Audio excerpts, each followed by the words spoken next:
बुमरा असेल, NPK nutrition, FT, super T, ही photo बघा, सॉइल किंग गोल्ड असेल, अजून सुद्धा पहिल्या थोड्यासारखा माल दिसायला आलाय.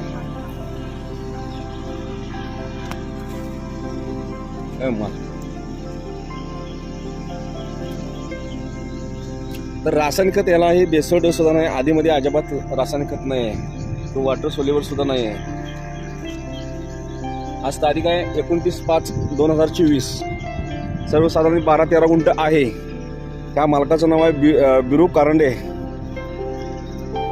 आणि ह्यातनं माल जो निघतो 25 गुंठ क्षेत्र आहे, करीब 8.5 फुटावर काकरी असल्यामुळं 12-13 गुंठच भरते. आणि जवळजवळ सरासरी 200 किलोच्या आसपास माल निघतो दोन्ही मिळून. तर ही फुल क्वालिटीने बघितली, जबरदस्त आहे. आता ही माल शिरगाव वाटायचा.